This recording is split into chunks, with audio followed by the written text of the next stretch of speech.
ലക്ഷ്മി പ്രിയ നീന കുറുപ്പ് ഇവർ തമ്മിലുള്ള ഒരു ശണ്ട ആ ശണ്ട പുറത്തേക്ക് വന്നപ്പോൾ എനിക്ക് മനസ്സിലായില്ല. എനിക്ക് തോന്നിയ ഒരു കാര്യം വളരെ മോശപ്പെട്ട ഒരു പ്രവൃത്തി ആ കൂട്ടായ്മയിൽ ഇരുന്നുകൊണ്ട് ആരോ ചെയ്തു എന്നുള്ളതാണ്. നമ്മളൊരു കൂട്ടായ്മ തുടങ്ങുമ്പോൾ തന്നെ അതിനകത്ത് കീപ്പ് ചെയ്യേണ്ട ചില സാമാന്യ മര്യാദകളുണ്ട്. ഈ ഒരു വാട്സപ്പ് കൂട്ടായ്മയിൽ ഇരിക്കുന്നവർക്ക് ചിലർക്ക് ഭയങ്കരമായിട്ട് തോന്നും ഇതിൽ നിന്ന് ഇതെടുത്ത് അപ്പുറത്ത് കൊണ്ട് കൊടുത്താൽ എന്തോ കിട്ടുമെന്ന്. സ്പൈ വർക്ക് ചെയ്യുന്ന വൃത്തികെട്ട ഒരു മനോഘടനയുള്ളവരെ ആരെന്ന് കണ്ടെത്തി ഇമ്മീഡിയറ്റ് എഫക്റ്റ് അമ്മയിൽ നിന്ന് തന്നെ പുറത്താക്കണമെന്നാണ് എൻ്റെ ഒരു പേഴ്സണൽ അഭിപ്രായം. പിന്നെ അവരുടെ ക്യാരക്ടർ റിവീലായി അല്ലെങ്കിൽ അവർ അങ്ങനെ പറഞ്ഞു അത് മനസ്സിലായി എന്ന് പറഞ്ഞാൽ അവരുടെ ക്യാരക്ടർ റിവീലാവാൻ ഇനി പുതിയതായിട്ട് എന്തെങ്കിലും വേണം. കാർക്കിച്ച് തുപ്പി പിന്നെ ബിഗ് ബോസ് തന്നെ കൊളവാക്കിയ ഒരു സ്ത്രീയാണ് ഈ പറയുന്ന ലക്ഷ്മി.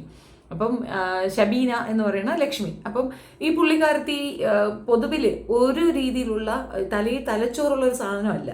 അങ്ങനെ എനിക്ക് തോന്നിയിട്ടില്ല. അവിടെ ചാണകം നിറച്ച് വെച്ചിരിക്കുകയാണ് അവൾക്ക്. പക്ഷേ ഈ ഒരു വിഷയത്തിൽ ഇപ്പം ഞാൻ വീഡിയോ ചെയ്യാനുള്ള കാരണം ഞാനതിൻ്റെ വീഡിയോ എടുക്കാതിരുന്ന ഒരു റീസൺ എന്തെന്ന് പറഞ്ഞു കഴിഞ്ഞാൽ എനിക്ക് അത് ആ സ്പൈ വർക്കിനോട് വലിയൊരു ഇത് തോന്നിയില്ല. അത്രയ്ക്കൊരു വലിയ ഈ ഒരു വിഷയം എടുത്ത് പുറത്തിടേണ്ട ഒരു സാമൂഹ്യ പ്രസക്തമായ ഒരു കാര്യമൊന്നും അതിനകത്തില്ല. നീന കുറുപ്പിന് എന്തെങ്കിലും തെറി കേട്ടിട്ടുണ്ടെങ്കിൽ തന്നെ അവർ തമ്മിലുള്ള ഒരു ഇഷ്യൂ ആണ്. അപ്പോൾ നീന കുറുപ്പ് മോശമാണെന്നല്ല എൻ്റെ അർത്ഥം, ലക്ഷ്മി പ്രിയയും മോശമാണെന്നല്ല ഞാൻ പറഞ്ഞത്. രണ്ടുപേരും തമ്മിലുള്ള ക്ലാഷ് സ്വാഭാവികമായിട്ട് നടക്കുന്നതാണ്. ഇപ്പം ഒരു ഫീൽഡിൽ വർക്ക് ചെയ്യുന്നവർ തമ്മിൽ പല രീതിയിലുള്ള പ്രോബ്ലംസ് വരാം. ഇപ്പം എല്ലാവർക്കും ഉണ്ടാവും. ഇപ്പം ഓഫീസൊക്കെ എല്ലാ ഓഫീസുകളിലും അവരുടെ ഓഫീസിലുള്ള അംഗങ്ങളുടെ കൂട്ടായ്മ ഉണ്ടാവും. സെയിൽസ് ആണെങ്കിൽ അവർക്ക് ടീമിന് അവർക്കൊരു വാട്സപ്പ് കൂട്ടായ്മ ഉണ്ടാവും. സോ അതിൽ സംസാരിക്കുന്ന ക്വയറ്റ് പേഴ്സണലായ കാര്യങ്ങളാണ്. അത്രയും ആൾക്കാർക്കിടയിൽ ഒതുങ്ങി നിൽക്കാൻ വേണ്ടിയിട്ടാണ് അവർ അങ്ങനെ ഒരു ഇതുണ്ടാക്കി അതിനകത്ത് സംസാരിക്കുന്നത്. അത് പുറത്തേക്ക് വിടുക എന്ന് പറഞ്ഞാൽ ഏറ്റവും മ്ലേച്ഛമായ ഒരു പ്രവൃത്തിയാണ് അതെന്ന് ഞാൻ പറയും. അപ്പോൾ അത് പുറത്തേക്ക് വന്നിട്ടുണ്ട്, നിങ്ങളൊക്കെ കേട്ട് കാണുമെന്ന് അറിയാം. കുറേ അധികം തെറിവിളിയും ബഹളവും ഒക്കെ ആയിരുന്നു. അപ്പോൾ ഇതിനോടനുബന്ധിച്ച് ഒരു യൂട്യൂബർ അവർ രണ്ടുപേരെയും വിളിച്ചിട്ട് അവരുടെ അഭിപ്രായങ്ങൾ ചോദിക്കുന്നുണ്ട്. അതൊന്ന് കേൾപ്പിക്കണമെന്ന് എനിക്ക് തോന്നി. അതിനകത്ത് ഒരു പോയിന്റ് ഉണ്ട്, നമുക്ക് ആ പോയിന്റ് മാത്രം എടുക്കാൻ വേണ്ടിയിട്ടാണ്. കുറച്ച് ലെങ്തി ആയിരിക്കും, എക്സ്ക്യൂസ്. പിന്നെ ഈ വിഷയത്തിൽ അവർ അവിടെ എക്സിക്യൂട്ട് ചെയ്ത ഒരു സംഭവത്തിൽ എന്തോ പ്രശ്നം ഉണ്ടായി എന്നുള്ളത് വാസ്തവമാണ്. ഈ ഒത്തിരി ദൈവവിശ്വാസമുള്ളവരുടെ ഒരു പ്രശ്നമാണ്. അവർ ഒരുപാട് അങ്ങ് ശപിക്കും. അത്രയും വലിയ പ്രശ്നങ്ങളാണ് എന്നുള്ളതാണ്. കർമ്മ എന്നൊക്കെ നമുക്ക് പറയാമെന്നുള്ളതിനപ്പുറം ഇത്രയും നിസ്സാരമായ കാര്യത്തിന് അവരെ കൊളേഗിനെ ഇത്രയും മോശമായി പറയുന്നത് അത് അവളുടെ കൾച്ചർ അതാണ്. അവൾ അങ്ങനെയാണ് മനസ്സിലാക്കിയിട്ടുള്ളത്, അല്ലെങ്കിൽ അവൾ വളർന്നു വന്ന സാഹചര്യമോ അല്ലെങ്കിൽ അവളുടെ ചുറ്റുമുള്ളവരോ അത് അവളെ അങ്ങനെയാണ് പഠിപ്പിച്ചിരിക്കുന്നത്. അതുകൊണ്ടാണ്. സോ നമുക്ക് ആ ഒരു വോയിസിലേക്ക് പോകാം. ഇവളെ വിളിച്ച് ചോദിച്ച വോയിസിലേക്ക് ഒന്ന് പോകാം. നമസ്കാരം, ഞാൻ അജിൻ വർഗീസ് ആണ്. ചേച്ചിയുടെ വോയിസ് ക്ലിപ്പുകൾ കാര്യങ്ങളൊക്കെ ഞാൻ കേട്ടു. അപ്പൊ എല്ലാവരും ചേച്ചിയെ കല്ലെറിയുന്നു, ചേച്ചിയെ കുറ്റപ്പെടുത്തുന്നു. അപ്പൊ ഇതിന്റെ സത്യാവസ്ഥ ഒന്ന് അറിയണം, അതിനാണ് ഞാൻ ചേച്ചിയെ വിളിച്ചത്.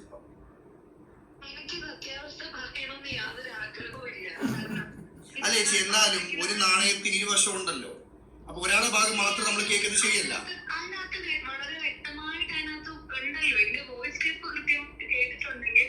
ആ വോയിസ് ക്ലിപ്പിൽ വളരെ കൃത്യമായിട്ടുള്ളത് മാത്രമല്ല, ഞാനൊരു കമ്മ്യൂണിറ്റിയോട് പറഞ്ഞൊരു കാര്യമല്ല ഇത്. ഞാൻ പബ്ലിക്കിനോടോ ഈ നാട്ടിലെ ജനങ്ങളോടോ ഒന്നും പറഞ്ഞ കാര്യമല്ല. ഞങ്ങളുടെ എക്സ്ക്ലൂസീവ് ആയിട്ട് ഞങ്ങളുടെ എക്സിക്യൂട്ടീവ് കമ്മിറ്റി അംഗങ്ങൾ 17 പേര്, ഞാൻ ഒരു കമ്മ്യൂണിറ്റിയോട് പറഞ്ഞ കാര്യമല്ല ഇതെന്ന് അവർ പറയുന്നു. അപ്പം അവരുടെ പോയിന്റ് എന്താണെന്ന് നിങ്ങൾക്ക് മനസ്സിലാകുന്നുണ്ടോ? അതാണ് ഞാൻ പറഞ്ഞത്. ഈ ഒരു വിഷയം എടുക്കുമ്പോൾ ഇതിനകത്ത് മറ്റൊരു ട്വിസ്റ്റാണ് എനിക്ക് പറയാനുള്ളത്. ഇവർ പറയുന്നത് കമ്മ്യൂണിറ്റിയോട് പറഞ്ഞതല്ല എന്ന്. അവിടെ കമ്മ്യൂണിറ്റിയെ പറയുന്ന അജു ചോദിച്ചിട്ടില്ലല്ലോ. എന്താ കമ്മ്യൂണിറ്റിയെ പറ്റി നിങ്ങൾ എന്തെങ്കിലും പറഞ്ഞോ എന്ന് ചോദിച്ചില്ലല്ലോ. നിങ്ങൾ തമ്മിലുള്ള പ്രോബ്ലം എന്താണെന്നേ ചോദിച്ചോളൂ. അവിടെ എങ്ങനെയാണ് ഒരു കമ്മ്യൂണിറ്റി ഇടിച്ച് കയറിയത്? അപ്പോൾ ഇവരുടെ അജണ്ട എന്താണെന്ന് ഇവരുടെ ഈ വാക്കുകളിൽ തന്നെ ഉണ്ട്. ബാക്കി 16 പേരോട് മാത്രം പറഞ്ഞ ഒരു കാര്യമാണ്. അല്ലെ ചേച്ചി വിശ്വസിച്ച് ആ ഒരു വാട്സപ്പ് ഗ്രൂപ്പിൽ ഈ ഒരു സന്ദേശം അയക്കുമ്പോൾ അത് മാധ്യമങ്ങൾക്ക്, ഞങ്ങളെ പോലെ മാധ്യമങ്ങൾക്ക് കിട്ടണമെങ്കിൽ അതിനെ പറ്റില്ലേ? അത് ഇന്ത്യയുടെ കമ്മിറ്റി അന്വേഷിക്കട്ടെ. അത് അമ്മ അസോസിയേഷന്റെ ഭാരവാഹികൾ അന്വേഷിക്കട്ടെ. അല്ലാതെ ഞാനിപ്പോ എന്ത് പറയാനാണ്? ഞാൻ പ്രസിഡന്റും സെക്രട്ടറിയും ട്രഷററും മറ്റ് എക്സിക്യൂട്ടീവ് കമ്മിറ്റി അംഗങ്ങളും എന്താ പറയാ ജോയിന്റ് സെക്രട്ടറിയും മറ്റ് എന്നെ കൂടാതുള്ള വൈസ് പ്രസിഡന്റും എല്ലാവരും ആക്കുന്നതിന് വേണ്ടി മാത്രം പറഞ്ഞൊരു കാര്യം. ഇത് ഇത്രമാത്രം പുറത്തേക്ക് പോകുമെന്നൊന്നും നമ്മൾ ആരും ഞാൻ എഴുതിയിട്ടില്ല. അങ്ങനെയാണെങ്കിൽ ഇതിന്റെ അപ്പുറത്തുള്ള എന്തെല്ലാം മെസ്സേജുകൾ ഞങ്ങളുടെ ഗ്രൂപ്പുകളിൽ വന്നിട്ടുണ്ടായിരുന്നു. ഞങ്ങളുടെ എക്സിക്യൂട്ടീവ് കമ്മിറ്റി ഗ്രൂപ്പിൽ എന്തൊക്കെ പ്രശ്നങ്ങൾ വന്നിട്ടുണ്ട്. ഞങ്ങൾ ആരും അത് ഷെയർ ചെയ്തിട്ടില്ലല്ലോ. അപ്പൊ ഈ ഒരു പെർട്ടിക്കുലർ ഒരു കാര്യം മാത്രം, എന്റെ ശബ്ദം മാത്രം എങ്ങനെയാണ് പുറത്തേക്ക് പോകുന്നത്? എങ്ങനെയാണ് അത് ചേച്ചി പറയുന്നുണ്ട്? നീ പുഴുത്തു ചാകും, നീ നശിച്ചു പോകും. അതൊരു ദേശത്തിന്റെ പുറത്ത് പറഞ്ഞതായിരിക്കാം. എനിക്ക് ഞാൻ പറഞ്ഞതെല്ലാം ഒന്നും ഞാൻ നിഷേധിക്കുന്നില്ല, എല്ലാം ഞാൻ പറഞ്ഞു തന്നെയാണ്. ഈ ഒരു ഇന്ത്യൻ കമ്മിറ്റിയുടെ ഉള്ളിൽ നമ്മുടെ നിയമസഭയാണോ? അല്ല. നമ്മുടെ ഭരണാധികാരികൾ, ഭരണസമിതി അംഗങ്ങൾ അങ്ങോട്ടും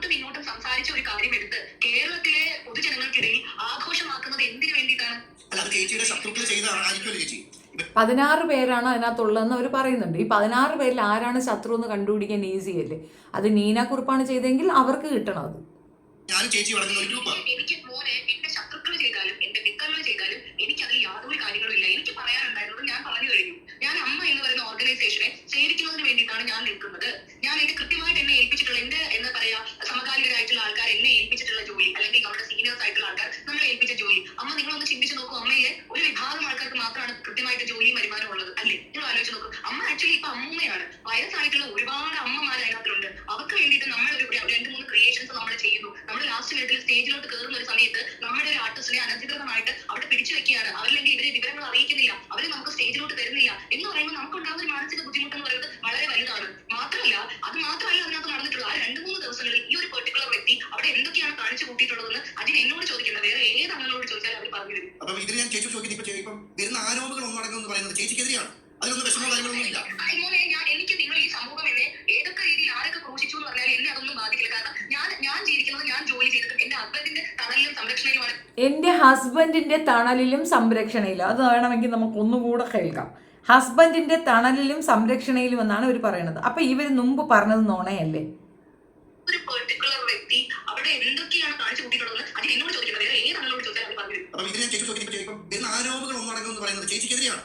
അതിലൊന്നും വിഷമോ കാര്യങ്ങളൊന്നും ഇല്ല.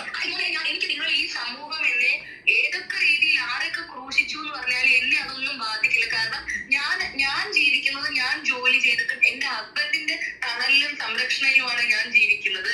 ഹസ്ബൻഡ് ഡിവോഴ്സ് ആയി എന്നാണല്ലോ അമ്മച്ചി മുമ്പ് പറഞ്ഞിട്ടുണ്ടായിരുന്നത്. ഹസ്ബൻഡ് ഒരു സംഖ്യ ആയതുകൊണ്ടല്ല ഞാൻ മതം മാറിയതെന്നും പറഞ്ഞിട്ടുണ്ടായിരുന്നു. അങ്ങനെയാണെങ്കിൽ അമ്മച്ചി ഇപ്പോൾ ഈ വർത്തമാനം കൊണ്ട് ഇറങ്ങിയത് എന്തിനായിരുന്നു? ആരുടെ പിൻബലത്തിലായിരുന്നു?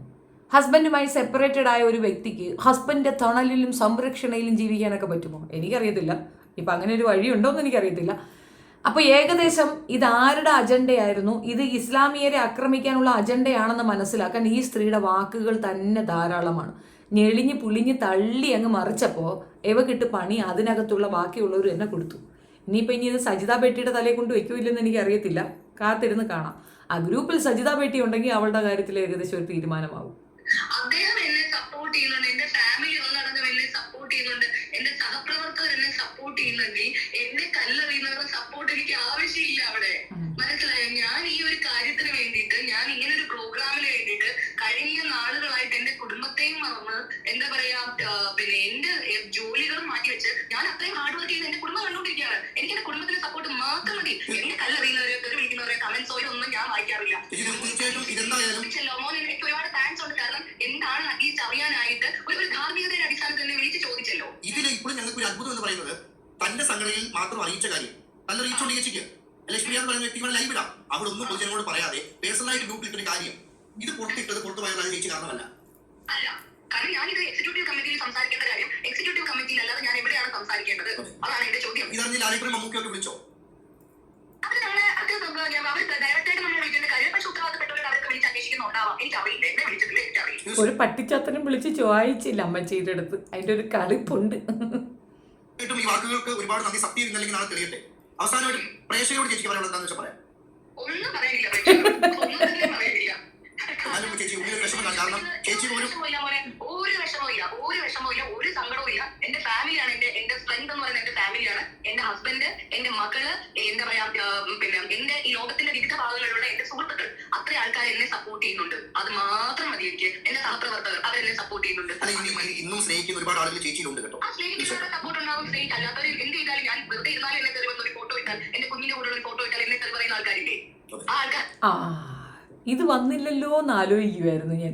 കൊച്ചിൻ്റെ കൂടെയുള്ള ഫോട്ടോ ഇട്ടാൽ പോലും ആളുകൾ എന്നെ തെറി വിളിക്കുന്നു. ഇതിപ്പം ഞാൻ സ്ഥിരം പറയുന്ന ഉദാഹരണമേ ഗോവിന്ദചാമിയുടെ കൊച്ചിൻ്റെ കൂടെ വന്നിരുന്ന് ഫോട്ടോ ഇട്ടാലും നമ്മൾ തെറി വിളിക്കും. കാരണം കയ്യിരിപ്പ് അത്രയ്ക്കുണ്ട്. അതുകൊണ്ടാണ് അവനവൻ്റെ കയ്യിരിപ്പ് കൊണ്ടാണ് ഇത് വാങ്ങിച്ചു കിട്ടുന്നതെന്നുള്ള സാമാന്യ ബോധം വേണ്ടേ. ഏതായാലും കമ്മ്യൂണിറ്റി ആക്രമിക്കാൻ ചേച്ചിയെ ആരുപദേശിച്ചു വിട്ടോ അവർ തന്നെയാണ് ചേച്ചിയുടെ ഈ പതനത്തിന് കാരണമെന്ന് മനസ്സിലാക്കുക. ഒരു വിഭാഗം ജനത്തെ അഡ്രസ്സ് ചെയ്ത് പറയുമ്പോൾ അവരുടെ ആധിക്യം ഇവിടെ അധികമുണ്ടെങ്കിൽ അവരതെടുത്ത് വെച്ച് കൊടുക്കും. അത് മനസ്സിലാക്കാനുള്ള സാമാന്യ ബോധം വേണം. കുറിപ്പിനെ ഒന്ന് വിളിച്ച് ഇതിന്റെ സത്യാവസ്ഥ എന്താ നമുക്കൊന്നറിയാം. ഞാൻ വിളിച്ചത് ഇപ്പൊ ഒരുപാട് കാര്യങ്ങളെ പറ്റി അല്ലേ, ഇപ്പം വൈറലായി കഴിഞ്ഞു. അപ്പോൾ പുഴുത്തു ചാകണം, നശിച്ചു പോകണം എന്നൊക്കെ വാക്കുകൾ ഉന്നയിക്കുമ്പോൾ തീർച്ചയായിട്ടും ഒരു വിഷമം വരും. പക്ഷെ എന്തുകൊണ്ടൊരു മറുപടി കൊടുക്കുന്നില്ല ആർക്കും? ഒരു ഉള്ളിലൊരു മാറ്റർ ആയിരുന്നു. ഓക്കെ, അതിന് ഞാൻ അസോസിയേഷന് ഞാൻ അയച്ചിട്ടുണ്ട്. Let me wait to see what the association, what the president suggests. ഞാൻ ആദ്യം അവരോടല്ലേ പറ്റി സംസാരിക്കുന്നത്. So let them decide what has to be done. And അതിനുശേഷമല്ലേ അതല്ലേ നമ്മൾ വീട്ടിൽ നടക്കുന്ന കാര്യം, അത് നമ്മൾ വീട്ടിൽ സോർട്ട് ചെയ്യാൻ നോക്കട്ടെ. തീർച്ചയായിട്ടും. ഞാനിപ്പം തുടക്കത്തിൽ സൂചിപ്പിച്ചൊരു കാര്യം ഉണ്ടായി, കുടുംബത്തിൽ നടക്കുന്ന കാര്യം കുടുംബത്തിൽ തീർക്കണം അല്ലേ? കുടുംബത്തിൽ തീർക്കാൻ പറ്റില്ലെങ്കിൽ എനിക്ക് പുറത്തൊരു കാര്യം ആവശ്യമുള്ളൂ. Okay, thank you so much. അതാണ് തറവാടിത്തരം. മറ്റേതുപോലെ എനിക്ക് ഹസ്ബൻഡ് ഉണ്ട്, എനിക്ക് അപ്പാപ്പനുണ്ട്, എനിക്ക് അമ്മച്ചിയുണ്ട്, എനിക്ക് അപ്പൂപ്പനുണ്ട്, ഇതൊന്നും അല്ല. അതാണ് തറവാടിത്തരം. കൃത്യമായിട്ട് നീന കുറുപ്പ് പറഞ്ഞ് അതിനൊരു പുള്ളി എവിടെയും കിട്ടും. അതാണ് സത്യം, അതാണ് ചെയ്യേണ്ടത്. ഇതിനെക്കുറിച്ച് അഭിപ്രായങ്ങൾ പറയാനും ഇതെടുത്ത് വെച്ച് ഉരുട്ടാനും ഒന്നിൻ്റെയും കാര്യമില്ല. പിന്നെ ആ സ്ത്രീയുടെ ക്യാരക്ടർ അസാസിനേഷനാണ് ഉദ്ദേശിച്ച് ആരെങ്കിലും ഇത് ചെയ്തിട്ടുണ്ടെങ്കിൽ അല്പം ഉളുപ്പ് വേണോടോ. പേഴ്സണൽ ചാറ്റ് എടുത്ത് വെച്ചിട്ടുള്ള ഒരു സ്ത്രീയുടെ ക്യാരക്ടർ അസാസിനേഷൻ നടത്തേണ്ട. അവർ പബ്ലിക് പ്ലാറ്റ്ഫോമിൽ അവരെങ്ങനെ ബിഹേവ് ചെയ്തു, അവർ ബിഹേവ് ചെയ്ത പബ്ലിക് പ്ലാറ്റ്ഫോം അവിടെ എക്സിസ്റ്റ് ചെയ്യാണ്. പിന്നെ ബിഗ് ബോസിൽ ഈ സ്ത്രീ കാണിച്ച വൃത്തികേട് നിങ്ങൾ കണ്ടതല്ലേ, കാർഗിച്ച് തുപ്പുന്നത്. ആ സ്ത്രീയുടെ കൾച്ചർ അതാണ്, അവരുടെ ക്വാളിറ്റി അതാണ്. അവർ ജസ്റ്റ് ഒരു വടി മാത്രമാണ്, സംഘപരിവാറിൻ്റെ വടിയായിട്ട് ഇറങ്ങി നിന്നതാണ്, ഒരു കമ്മ്യൂണിറ്റിയെ കയറി പിടിക്കുന്നത്. പിന്നെ സബീന എന്തായാലും എൻ്റെ വീഡിയോ കാണുമ്പം സബീന മനസ്സിലാക്കേണ്ട ഒരു കാര്യമുണ്ട്. നമുക്കൊരു പ്രശ്നം വന്ന് നമുക്ക് അവിടുന്ന് ഒരിടത്തേക്ക് ഷിഫ്റ്റ് ആയാൽ സ്വന്തം തന്തയും തള്ളയും ആരും തെറി വിളിക്കത്തില്ല. നീ തന്തയും തള്ളയും തെറി വിളിക്കുന്നവളാ. അതുകൊണ്ടാണ് നിനക്ക് നിന്റെ മതം, അതായത് നീ ജനിച്ചു വളർന്ന മതത്തിനെ ആക്രമിക്കണമെന്നും വൃത്തികേട് പറയണമെന്നും തോന്നിയത്. ഈ ശിവഭക്തിയും അല്ലെങ്കിൽ അതുപോലെ അവരുടെ മതവിശ്വാസത്തിലുള്ള ദൈവങ്ങളെയൊക്കെ പൂജിക്കുന്നുണ്ടോ ഭജിക്കുന്നുണ്ടോ ഒന്നും ഒരു കുഴപ്പവുമില്ല. അതൊക്കെ പഠിക്കുന്നതൊക്കെ നല്ലതിന്, അതിൻ്റെ ന്യായ അന്യായങ്ങളിലേക്കൊന്നും കിടക്കുന്നില്ല. പക്ഷെ ഒരു മതവിശ്വാസത്തിനെ ആക്രമിച്ചുകൊണ്ട് മറ്റൊരു മതവിശ്വാസത്തിനെ ചേർത്ത് പിടിക്കുന്നത് നല്ല വർഗീയവാദിക്ക് മാത്രം സാധിക്കുന്ന ഒരു കാര്യമാണ്. അതുകൊണ്ടാണ് ഈ ആക്രമണം നേരിടേണ്ടി വന്നത്. പിന്നെ ഭർത്താവ് കൂടെയുണ്ട്, ഭർത്താവ് സപ്പോർട്ടുണ്ട്, ഭർത്താവ് എല്ലാം കൊണ്ടും കൂടെയുണ്ട്. നമ്മളൊക്കെ ഡിവോഴ്സ് കഴിഞ്ഞാൽ എക്സ് എന്നാ പറയുക. നീ ഇപ്പോഴും ഭർത്താവ് എന്ന് പറയുമ്പോൾ തന്നെ നീ അവിടുന്ന് മാറിയിട്ടില്ല. ഇത് പൊളിറ്റിക്കൽ ഗിമിക്കാണ്, ആരുമില്ലാതെ തനിച്ച് നിൽക്കുന്ന ഒരു ലേഡിയാണെന്നൊക്കെ വരുത്തി തീർക്കുക. പിന്നെ ഈശ്വര വിശ്വാസം കൂടി മറ്റൊരു മതത്തിലേക്ക് ചേക്കേറി ഇവളെന്ന് കാണിച്ചു കൊടുക്കുക. ഇസ്ലാമിയർ നിന്നെ ആക്രമിച്ചു എന്ന് പറയുക. നീ ഒരു കാര്യം പറയുമ്പോൾ അതിന് ആധികാരികത ഉണ്ടാവണം. നീ വിവാഹം കഴിക്കുന്ന സമയത്ത് മതം മാറി, നീ ഇത്ര കാലം ജീവിച്ചു, എല്ലാവർക്കും അറിയാം നീ സബീനയാണ്, സഹീബീനെന്നാണ് നീ പറയുന്ന ലക്ഷ്മി പ്രിയയിലേക്കൊക്കെ ആയി എന്ന് എല്ലാവർക്കും അറിയാം. ആരെങ്കിലും നിന്നെ ഇതുവരെ ആക്രമിച്ചിട്ടുണ്ടോ? ഇല്ല. എപ്പോൾ ആക്രമിക്കാൻ തുടങ്ങി? ഈ മതം മുഷിഞ്ഞതാണെന്നും ജിലേബി പോലെയാണ് എന്ന് ആ അക്ഷരങ്ങളെ അതിഭീകരമായ വൃത്തികെട്ട ലാംഗ്വേജ് ഉപയോഗിച്ച് പറഞ്ഞതും. ഈ മലയാള ഭാഷയെ പറ്റി ഒരാൾ അങ്ങനെ പറഞ്ഞു നോക്ക്, അപ്പം അറിയാൻ പറ്റും. നമ്മുടെ ഭാഷയെപ്പറ്റി മറ്റൊരാൾ അതിമ്ലേച്ഛമായി പറയുമ്പോൾ കലിയ വരിക. നിനക്ക് മനസ്സിലാകാത്ത ഭാഷയെല്ലാം ജിലേബി പോലെയാണ് ഇരിക്കുന്നത്. അപ്പം തമിഴ് എഴുതുമ്പോൾ കണ്ടിട്ടില്ലേ, ആ ഒരു ലെറ്ററൊക്കെ ചുഴുപ്പും വഴുപ്പും ഒക്കെ വെച്ച് നോക്കുമ്പോൾ അറിഞ്ഞുകൂടാത്തവർക്ക് മറ്റൊരു രൂപമാണ്. എല്ലാ ഭാഷകളും അറിഞ്ഞുകൂടാത്ത മനുഷ്യർക്ക് അത് അങ്ങനെയായിരിക്കും. അല്ലാതെ ഒരു മതവിശ്വാസത്തിനെ അഡ്രസ്സ് ചെയ്തുകൊണ്ട് നിൽക്കുന്ന ഒരു ഭാഷാ ശൈലിയെ ഇങ്ങനെ അവഹേളിച്ചതിന് നിനക്കിത് കിട്ടിയാൽ പോരാന്നുള്ളതാണ് എൻ്റെ ഒരു പേഴ്സണൽ അഭിപ്രായം. അപ്പോൾ ഈ വിഷയത്തിൽ ഞാൻ വീഡിയോ ചെയ്യാത്ത എന്താണെന്ന് എല്ലാവരും ചോദിച്ചതുകൊണ്ട് ഒരു മറുപടി പോലെ പറയുന്നതാണ്. അത് അവരുടെ ഗ്രൂപ്പിൽ വന്ന ഒരു കാര്യമാണ്. ഗ്രൂപ്പിൽ നിന്നൊരു സാധനം എടുത്ത് പുറത്തേക്ക് ഇടുമ്പോൾ അവിടെ നിന്ന് ആ ഒറ്റുകാരിയെ ജമ്മത്ത് കൂട്ടരുത്. ഒറ്റുകാരനോ കാരിയോ ആരായിരുന്നാലും ജീവിതത്തിൽ പോലും അവരെ യാതൊരു രീതിയിലും ചേർത്ത് പിടിക്കരുത്. എന്തിൻ്റെ അടിസ്ഥാനത്തിലാണെങ്കിലും അങ്ങനെ ഒരു ഗ്രൂപ്പിൽ നിൽക്കുമ്പോൾ ചില ധാർമ്മികതകൾ പാലിക്കേണ്ടതുണ്ട്. ആ പാലിക്കാത്തവരെ അവിടെ നിന്ന് അപ്പോഴേ കിക്കൗട്ട് ചെയ്യുക, അമ്മയിൽ നിന്ന് പോലും പുറത്താക്കണമെന്നാണ് എൻ്റെ പേഴ്സണൽ അഭിപ്രായം. പിന്നെ തെറി വിളിച്ചതോ അല്ലെങ്കിൽ അവിടെ ശപിച്ചതോ ഒക്കെ അവരുടെ ഇമോഷണൽ ബ്ലാസ്റ്റാണത്. അത് മൈൻഡ് ചെയ്യേണ്ട കാര്യമില്ല. നീന കുറുപ്പിൻ്റെ ഭാഗത്തു നിന്നുള്ള വീഴ്ച, ആ വീഴ്ച അവർക്ക് ഉൾക്കൊള്ളാൻ പറ്റാത്തതുകൊണ്ട് അവരുടെ ഭാഷാ ശൈലിയിൽ അവരത് പറഞ്ഞു എന്നേ ഉള്ളൂ. അത് അവരുടെ മേലുദ്യോഗസ്ഥരുണ്ടാവുമല്ലോ, അവരത് സോൾവ് ചെയ്തോളും. അത് നമ്മളാരും വറീഡാവേണ്ട കാര്യമില്ല.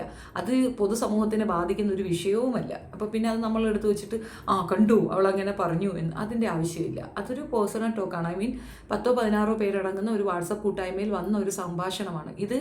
ഇതുകൊണ്ടുള്ള ഒരു പ്രയോജനം എന്തെന്ന് പറഞ്ഞു കഴിഞ്ഞാൽ പരസ്പരം ആരെയും വിശ്വാസമില്ലാതാകുമെന്നുള്ളതാണ്. വിശ്വാസത്തിനൊരു വാല്യൂ ഇല്ലാത്തൊരു കാലഘട്ടത്തിലേക്ക് നമ്മൾ സഞ്ചരിക്കുന്നു എന്ന് മാത്രമാണ് എനിക്ക് മനസ്സിലായത്. കൂടെ നിന്നുകൊണ്ട് കുതികാല് വെട്ടുന്നത് ആരായാലും, അത് നീന കുറുപ്പായിരുന്നാലും പിന്നെ ലക്ഷ്മി പ്രിയ ആയിരുന്നാലും എമർജൻസി ആയിട്ട് കണ്ടുപിടിക്കുക മാത്രമല്ല അവരുടെ മുഖം റിവീൽ ചെയ്യുക. ലക്ഷ്മിപ്രിയയുടെ മുഖം റിവീൽ ചെയ്യുന്നതിനേക്കാൾ ഉപരി ആ സാധനം അപ്പുറത്ത് എത്തിച്ചു കൊടുത്തവരുടെ മുഖം റിവീൽ ചെയ്യുക, അവളെ കുലം കുത്തി എന്ന് കൃത്യമായി മനസ്സിലാക്കി അമ്മയിൽ നിന്ന് പുറത്താക്കുക. അതൊരു മാതൃകാപരമായ ശിക്ഷയായിരിക്കും. അങ്ങനെ ചെയ്താൽ മേൽക്കൊണ്ട് ഇതുപോലെ തോന്നിവാസം കാണിക്കാൻ ഒരാൾക്ക് ഭയം വരും. എനിക്ക് മനസ്സിലായത് അതാണ്. നിങ്ങളുടെ അഭിപ്രായം കമൻറ്റിൽ പറയുക.